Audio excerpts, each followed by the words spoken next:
Bonjour les amours, les amis. La vie parfois nous fait croire que nous sommes des bonnes personnes. Après, elle nous dit que nous ne sommes rien. Après, elle nous rappelle jusqu'à quel niveau nous sommes démunis, rejetés.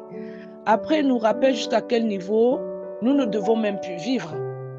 Après, elle nous rappelle que nous sommes là pour servir les autres. Après, elle nous rappelle beaucoup de choses. Et après, elle nous dit que nous sommes nés pour être les esclaves des autres. Donc, nous ne pouvons rien faire sans que nous puissions servir les autres et que ces personnes-là puissent nous manquer du respect. Les amis, ici, la vie est un masque.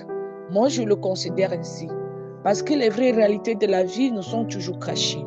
Et quand nous arrivons à découvrir les vraies réalités de la vie, nous devenons en colère. Et nous devenons des personnes qui se posent vraiment des questions. Est-ce que j'ai vraiment bien agir? Est-ce que je suis vraiment une bonne personne? Est-ce que je suis né dans une bonne famille? Qu'est-ce qui se passe avec moi? Nous nous posons tout genre de questions. Et là, c'est notre réflexion qui nous pousse parfois à mieux comprendre le sens de ce que nous devons capter de la vie. Et parfois, si vous ne devenez pas une personne ferme, vous allez demeurer des personnes immatures parce que vous aurez toujours comme impression que la vie est injuste envers vous, que pour d'autres personnes, c'est facile, mais pour vous, c'est pas du tout facile. Il faut travailler dur. Il faut tout faire pour pouvoir avoir, pendant que d'autres, ils ne fournissent pas tellement des efforts. Les amis, on se moque de vous. La vie fait tout pour qu'on puisse se moquer de toi, que tu n'es rien, tu ne peux rien. Quand tu commences à te débrouiller, les gens disent, ah, n'est-ce qu'il a trouvé un petit boulot, un bizarre truc là, il veut toujours montrer quoi. Quand tu deviens une personne assise, on dit que tu as trempé, on dit du n'importe quoi.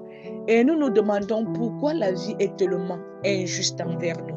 Pourquoi tellement d'injustice envers notre personne?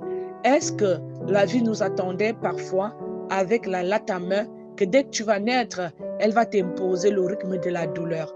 Est-ce qu'elle nous attendait avec les pleurs, les pleurs de malchance, que dès que tu viens, il n'y a pas de joie? Nous nous posons tout genre de questions. Mais les amis ici, je vais vous dire, restons scotchés au Seigneur. La vie n'est pas du tout facile, mais par la grâce de Dieu, nous allons finir par arriver un jour et le Seigneur va nous récompenser, va nous rappeler jusqu'à quel niveau nous sommes très importants pour lui. Et c'est pour ça que je dis souvent ici, il est très important de reconnaître la vraie vie qui est le Christ, et de marcher à la suite du Christ. Parce que quand nous marchons dans l'autre vie, nous allons toujours rencontrer d'autres choses qui ne vont pas du tout au sens normal des choses.